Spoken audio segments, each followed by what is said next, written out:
লোভী ছাগলের গল্প। এক গ্রামে থাকত এক ছাগল।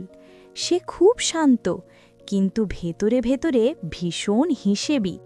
অন্য ছাগলরা সারাদিন ঘাস খেয়ে রোদে শুয়ে সময় কাটালেও সে সবসময় হিসাব করত কে কাকে ঠকাতে পারে, কোথায় লাভ বেশি।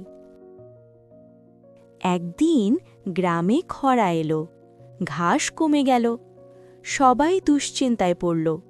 সে তখন ঘোষণা করল, আমি জানি এক গোপন মাঠ, সেখানে অফুরন্ত ঘাস। তবে সবাই একসাথে গেলে নষ্ট হবে, আমাকে আগে যেতে দাও। অন্য ছাগলরা বিশ্বাস করল। সে একা একা ভালো ঘাস খেয়ে মোটা হতে লাগল।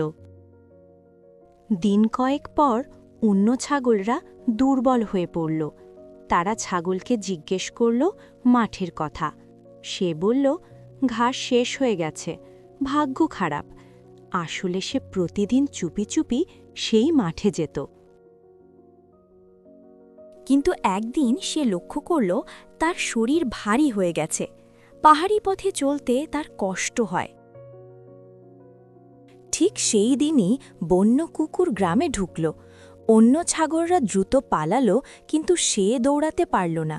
সে বুঝল অতিরিক্ত লোভ তাকে ধীর করেছে। বুদ্ধি খাটিয়ে সে চিৎকার করে বলল, ওহে কুকুরেরা, আমি বিষাক্ত ঘাস খেয়েছি, আমাকে খেলে তোমরাও মরবে। কুকুরেরা থমকে গেল। ঠিক তখনই অন্য ছাগলরা সবাই একসাথে লাঠি ঢোল নিয়ে এসে কুকুর তাড়িয়ে দিল। বাঁচার পর ছাগলটি লজ্জায় মাথা নত করল। সে গোপন মাঠের কথা সবাইকে জানালো। সবাই মিলে ঘাস ভাগ করে খেতে লাগল। লোভে সাময়িক লাভ হয়, কিন্তু বিপদে সেই লোভই বোঝা হয়ে দাঁড়ায়।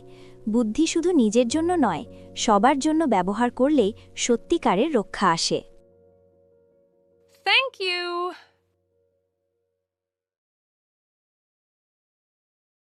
Please subscribe.